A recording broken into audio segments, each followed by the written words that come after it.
Welcome back, everybody. Today we're going to keep playing around with triple integrals. Last time we got introduced to just the idea of what these are computing, some of the analogies that we can draw with situations that we've seen before with double integrals and single integrals. We worked through one example, and today is really about just playing around with more examples and getting more of a feel for how these ideas play out. And so to start, let's just take a real quick walk down memory lane here, remind ourselves of kind of the idea behind setting up our limits of integration for a triple integral. And so here, if we have some solid region B, some three-dimensional kind of filled in wedge here. Right, if we want to set up our limits, we need to figure out how to move through this.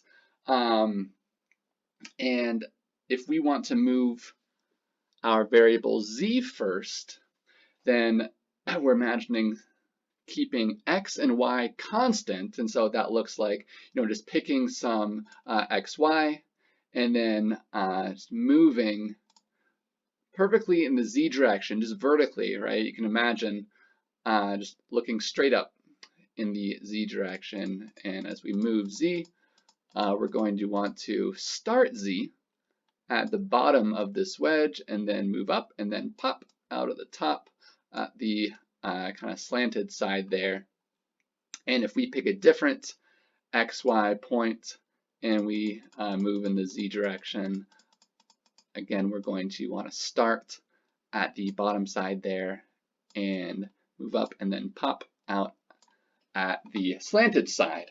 And so these instructions of where to start and where to stop, these are going to be consistent.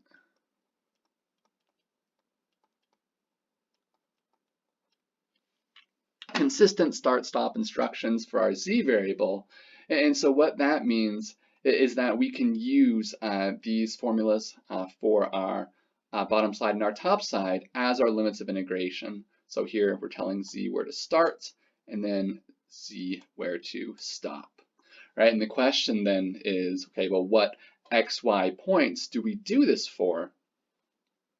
And to answer that, we want to look at the shadow of our three-dimensional region in the z direction here on the xy plane, right? So it's this R region. That's the shadow that we will then need to move through with our remaining two variables. And so here is our region R drawn on the xy plane. I'm trying to match it with the picture up here. And so we would need to give instructions for x and y to move through this, right, or switch to polar or something like that. And then set up our remaining limits of integration in order to have this integral fully set up. All right, and so without further ado, let's dive in and look at some examples. All right, and so the first one, we are just setting up an integral, and that's really what we're going to focus on today. I'll leave the evaluating of any of these triple integrals to you. So here we're just told to set up, but not evaluate a triple integral that would find the volume of the solid enclosed by the cylinder x squared plus z squared equals 4 and these two planes. All right, and so if you haven't had a chance to work through this, pause the video, see if you can draw a picture of this solid and try and think through what order you'd like to move your variables and see if you can figure out what the limits of integration would be to fully set up the integral.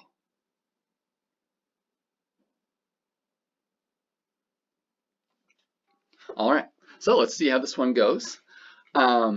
To start getting a picture of what's going on, well, we have a few different kind of players here. We have our cylinder that's moving in the going to be in the y direction, kind of centered around the y-axis, just because we don't see any y here.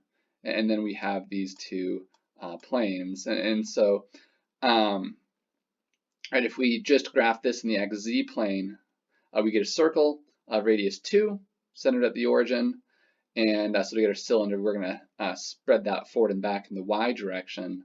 That'll get something like this.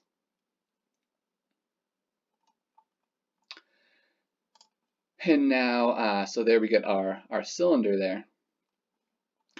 For our planes here, y equals -1, so that's just going to be cutting through y equals -1, just kind of chopping off that left-hand edge of our cylinder. The little bit kind of stranger one to try and sort out is the y plus z equals 4. If we want to, though, we can play this game of noticing that, oh, hey, this doesn't actually include the variable x. And so if we want, we can graph this thing just in the yz plane. All right, we want to solve this thing for z, it's 4 minus y. And so this would be a line, right, of slope -1, z-intercept 4, so it's just going to look like that, right? A slanted line like that. But now to bring this into 3D, this line is going to stretch out in the x direction, forward and back, and be a plane, a slanted plane, that's going to chop straight through our cylinder, and that's what gives us this kind of slanted cut side there on the right. And we can actually get a little bit more interactive visual of this if we use GeoGebra. Let me kind of bump over there real quick. All right, so here is our cylinder. All right, radius 2. We're just looking at the x and z directions, kind of opening in the y-axis direction. We can cut things off with y equals -1, right, just chopping through, so we don't see now the rest of this red cylinder. And then the slanted plane here is right there, and that's kind of what we saw, right, with our two-dimensional picture, and then we're spreading that out, and it's chopping through our cylinder right there. And we can kind of get here's a side view then of our of the thing that we drew. All right, here's our cylinder with the left end chopped off and this right end cut at an angle. So that's what we're looking at, a little bit of a visual of how that's all playing out. All right, so back over here, right? So we have our region, but what's actually our integral? Well, so here, we weren't given a specific function to integrate over this region, but what we were told is that we wanted to find the volume of this solid. And recall that triple integrals actually naturally compute hypervolume, right? If we want to use a triple integral to compute just regular old volume, well, that's telling us that, well, we need to choose our function to be just the constant function 1, right? So that's what tells us what our function is, the fact that we are asked to find volume.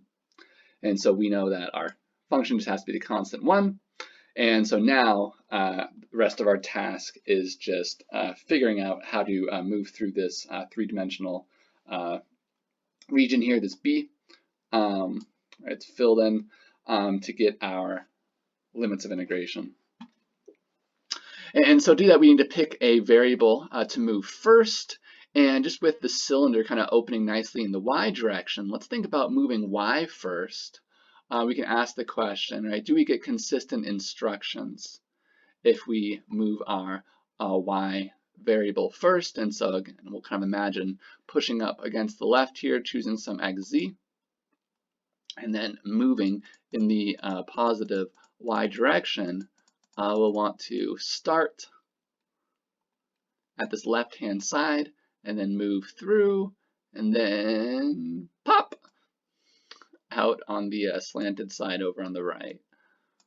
All right, so moving from the left-hand side to the slanted side. And if we pick a slightly different, x and z, and move in the y direction, starting on the y equals -1 side, and then moving and then popping out the slanted side. And so it looks like, yeah, if we, no matter where we kind of stand to the left of this thing, if we move in the y direction, we're going to get consistent instructions. We're always going to be starting at y equals -1 and stopping at y. Oh yeah, I should starting at the slanted side, right? But if we're moving y, we want to get our start-stop instructions in the form of y equals something, right? To tell us where to stop y. And so here, I've just taken our equation here for our slanted side and just solved it for y, right? Toss the y over, subtract the z, and we get y equals 4 minus z as our stop instruction for y. All right. So with that, I claim we know the limits of integration for our inside integral where we're moving y. Now to figure out our remaining limits, we need to figure out what is the shadow of this thing in the xz plane. And so again, imagining we have like some flashlight over here. Here's my flashlight. And if we shine it or just kind of on this thing, if we look at the kind of the space on the xz plane that's going to be taken up, it's really just given by the cylinder here, right? It's just going to be that this circle here in the xz plane, that's going to be the shadow of this thing there. And we could perhaps maybe see a more convincing picture with GeoGebra. Let me take off the planes here. We're not going to need those. All right, if we're just staring down the y-axis, kind of disappears there. But the shadow here is just going to be this disk of radius 2 in the xz plane.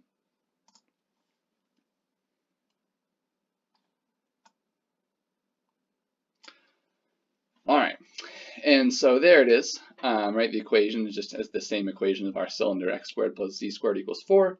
It's a disk of radius 2, so we could technically use rectangular to describe this. Move z from the bottom half to the top, x from -2 to 2, but more naturally described in polar coordinates. And so let's think about that, right? In the polar description of at least the outside edge here is r equals 2. And our polar translation equations for the xz plane are over here. So x is our horizontal, so it gets the cosine. Z is our vertical, so it gets the sine. We have our Pythagorean theorem identity and dA here, right? As always, r d theta. Okay, and so with that, I claim we can now fully set up our integral. All right, just walking through this here. I've put in our start-stop instructions for moving our z variable.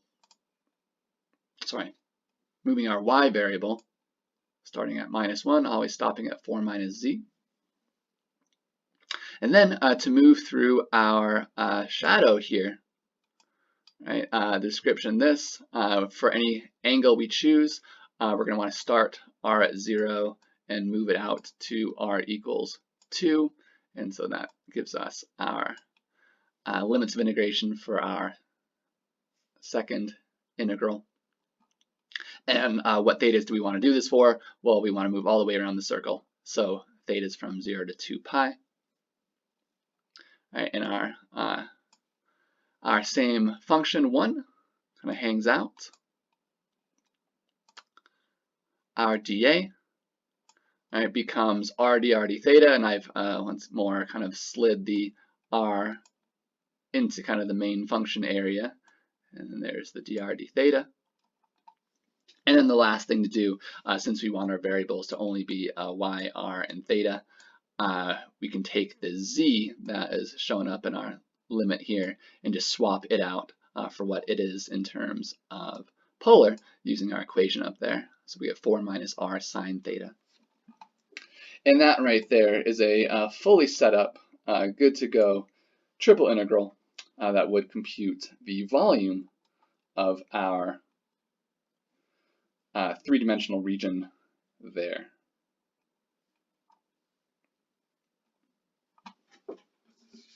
All right, so that's the first one. Let's look at the second.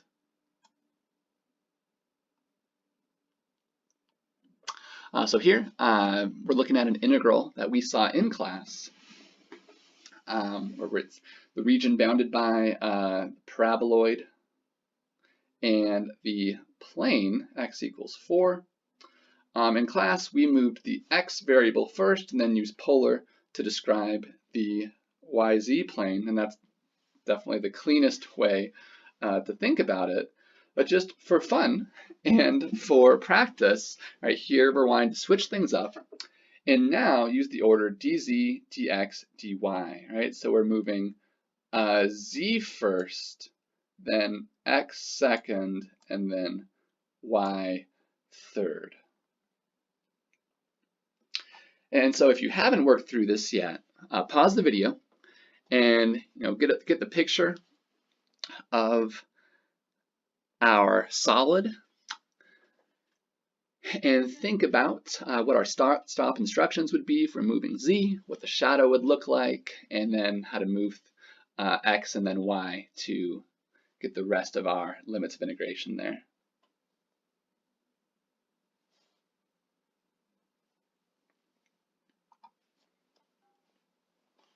All right, well, in class, we talked through figuring out what this thing looks like.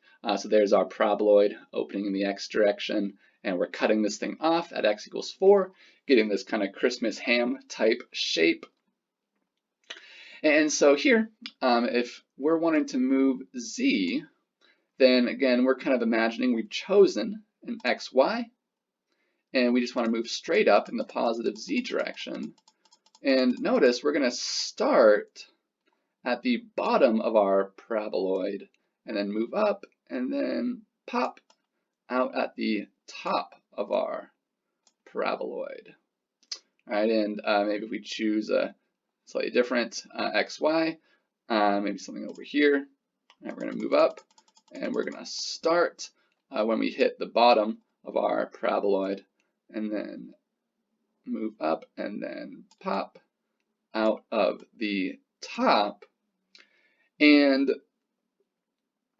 we can hopefully, seems reasonable that that's going to be actually consistent, right? And that's what we're looking for.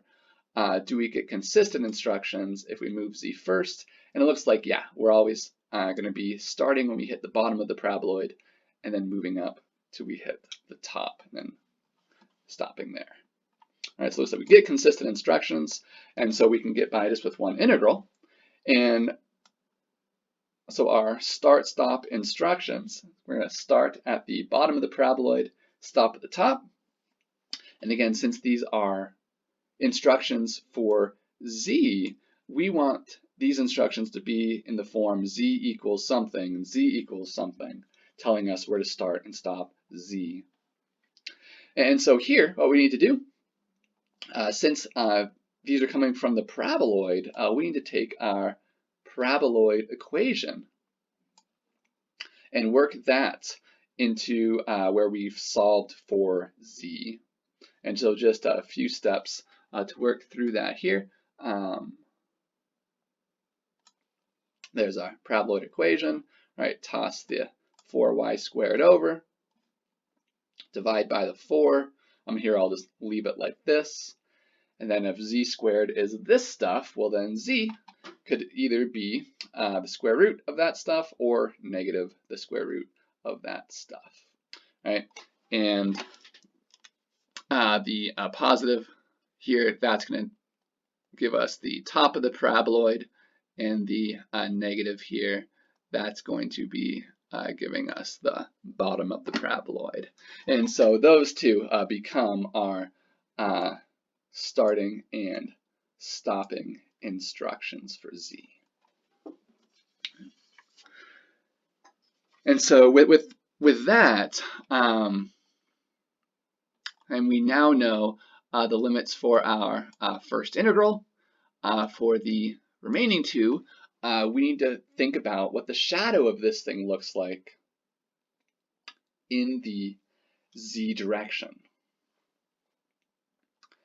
And so here, again, if we're trying to figure out that shadow, the idea is if we kind of shine a flashlight, say in the just z direction, so here's our flashlight here, right, shining down, we're wondering what is the shadow that we get on the xy plane.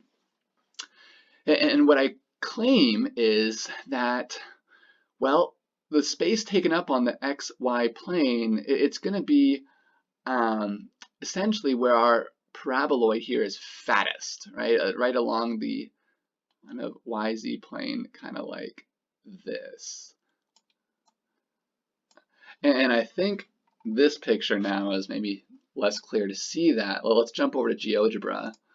So here's our paraboloid, and if we cut that at x equals 4 there, right? So here on this side, there's our Christmas ham from a different perspective. And so if we're looking at what the z shadow is, on the xy plane, we can just kind of bring ourselves up to right on top of this thing, look straight down, and we can see that that shadow is going to be just where that paraboloid is fattest, right, along the xy plane. So this right here, this kind of cut off parabola, is going to be our shadow.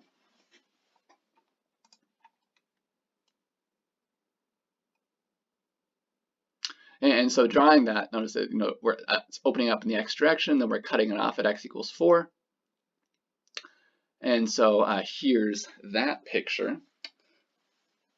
And I know if we want to use the variable order dx and then dy, well, we want to think about moving x first with y constants, and then figure out what y's we're doing that for.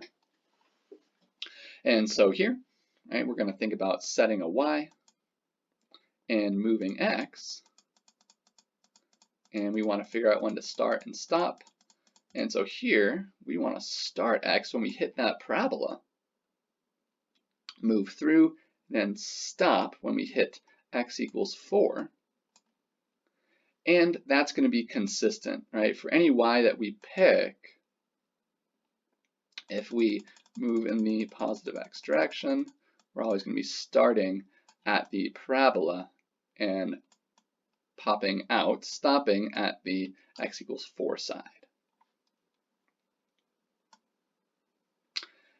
And so yes, we do get consistent instructions for moving x, starting it at the edge of the parabola and stopping it at x equals 4. And so x equals 4, we're happy with that. We don't need to do any more work. That's our stop instruction. But here, right, we need to find a more mathy way to describe the edge of the parabola here. Let me do it in green maybe. How do we get that? Well, if we look up at our picture, right, that came from where our paraboloid was fattest, right? And that's actually exactly where our paraboloid intersects with the xy plane. Or in other words, this green parabola is the z equals 0 trace of our Christmas ham here, right? We just want to cut through this ham with z equals 0, and that will give us that parabola that we're looking at.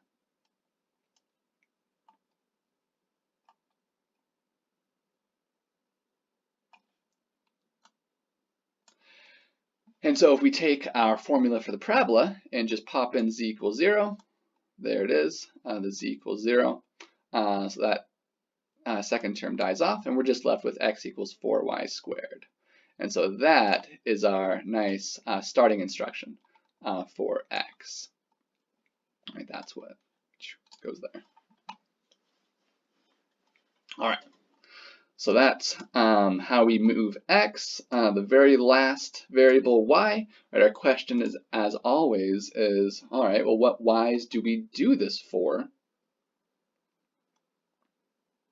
And if we look up at our picture, well, what y's are going to move us through this region? Well, the lowest one comes from where our parabola hits the x equals 4.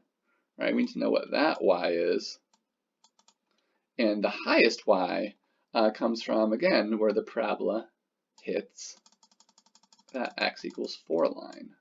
And so we need to know what that y is. All right? And so the question of what y's do we do this for becomes the question, where does our parabola hit x equals 4? Well, and that's a question that we can answer algebraically just by subbing in our equation x equals 4 to our parabola. Right? So here we just need to take x equals 4 and plug it in for our parabola equation. And so doing that is dividing by 4, taking the square root of both sides, get plus or minus root 1, which is just plus or minus 1. And so on our picture, it looks like this y value is minus 1, and this y value is plus 1. So those are the y's that we're going to use to move through this region here. And those then become our last limits of integration, and we're ready to set this whole thing up.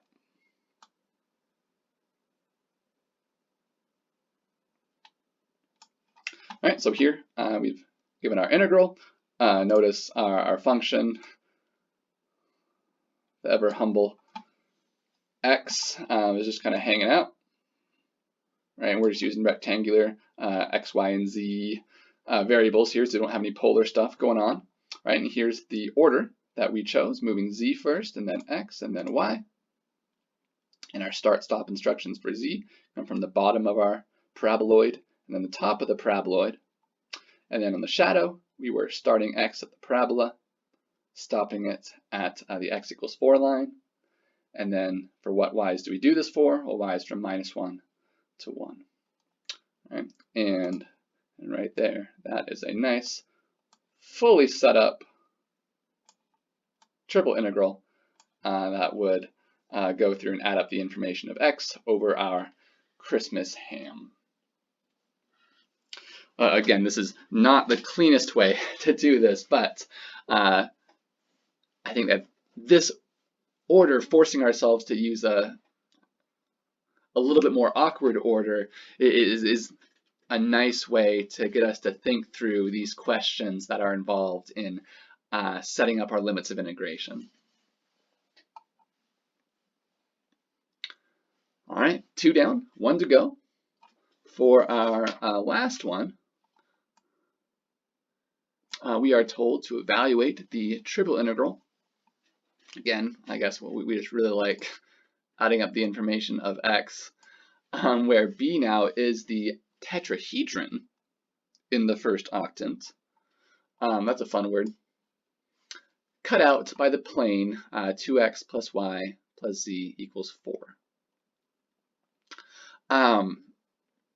This might sound, I don't know, intimidating. The tetrahedron, that's a word we don't use all the time, but this is actually kind of talking about a shape that we've seen quite a bit dealing with planes, especially when we're thinking about what they look like in the first octant.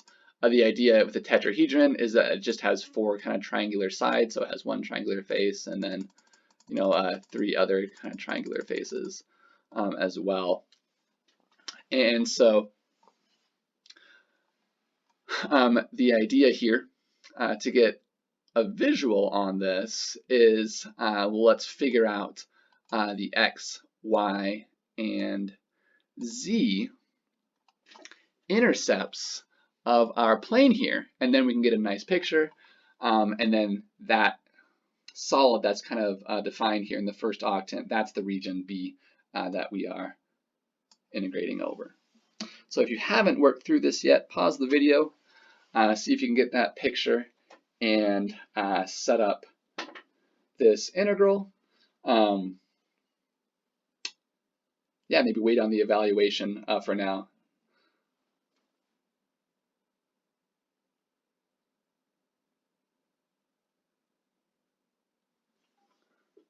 All right, well, let's talk through this one. So getting our limits, or rather our x, y, and z axis intercepts. All right, for our x intercept, we'll set y and z to 0, so those are both gone. We get 2x equals 4, divide by 2, so x is 2. Similarly, setting x and z equal to 0 gives us our y-intercept. X and y equals 0, we can find our z-intercept. So popping those on, we get our 3 points, and then we can connect the dots. And so here, right, in red, this is the slanted plane defined by this equation. But it's this kind of three-dimensional region kind of behind it as well that we're talking about as this tetrahedron. Let me see if I can convince us of that with GeoGebra. So here's our slanted plane that we just graphed in there, and we can see it as cutting through z-axis at 4, x-axis at 2, y at 4, right? And so here, if we add in our other kind of coordinate planes here, so x equals 0, it's the y-z plane, and similarly get the xz plane. All right, so here we're starting to see this three-dimensional kind of tetrahedron type region that we're describing, right? It goes all the way back to the origin and up, right?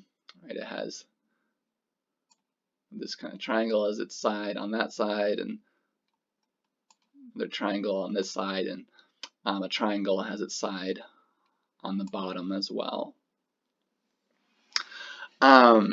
And so this one, thinking about, what variable do we want to move this through this first, it doesn't really matter actually too much. Any variable we move first is going to give us consistent instructions. I'm going to think about moving z first, and the kind of idea with moving z, right, is choose an xy and move in the z direction. Well, we're going to start right at the bottom at z equals 0, and then move up and then pop out on that slanted side. And that's going to be consistent if we choose some other x, y. We're going to start at z equals 0 and then pop out on the slanted side there. And so we do get consistent instructions. We just need to figure out the shadow, and well, it's right here, right? In the z direction, this thing, if we shine a flashlight from up above, we're just going to cover up what we see here on the x, y plane, right? That's where this thing is fattest, and we can kind of see that in GeoGebra as well, right? If we look, oh, can I drag it? Here we go. If we move our perspective up to straight over top of this thing, right, the shadow we're going to see is this exactly this triangle that we get in the xy plane. So there's our z direction shadow in the xy plane. And so that's what we're going to have to move our remaining two variables over. And so here we just have recorded our starting instructions and stopping instructions for z. And here, since we want to stop at the slanted plane, I've taken our plane equation and solved it for z. Since we want to have z equals something. All right, and then the shadow here is the triangle we see in the xy plane. We can just see it here. It's going to have x-intercept 2, y-intercept 4. And so we get this triangle here. And so this, this diagonal line here, we could just stare at it and figure out the formula using, slope-intercept. Right, slope is going to have to be -2, and the y-intercept here is 4. So we get that equation. Also, right, looking at our plane picture up here, that line is going to be the z equals 0 trace of the slanted plane. And so here, if we take z and swap in 0, solve it for y, we will indeed get the same thing as we got here. So either way, we can get an equation for this slanted side. And again here, we can really either move y first or x first. It'll be a similar story. Just personal preference. I like to move y first if possible. And so if we set x and move y, right, we're going to want to start at y equals 0 and stop at the slanted line. And that's going to be consistent, right? If we choose a different x, no matter where that is below this thing, we're going to start y at 0, move up, and then pop out at the slanted line. And so finally, what x's do we do this for? X's from 0 up to 2 here, that will move us through this whole region. And so with all of that, we have what we need to set up our integral, right? We have our same function x that we were told we were integrating.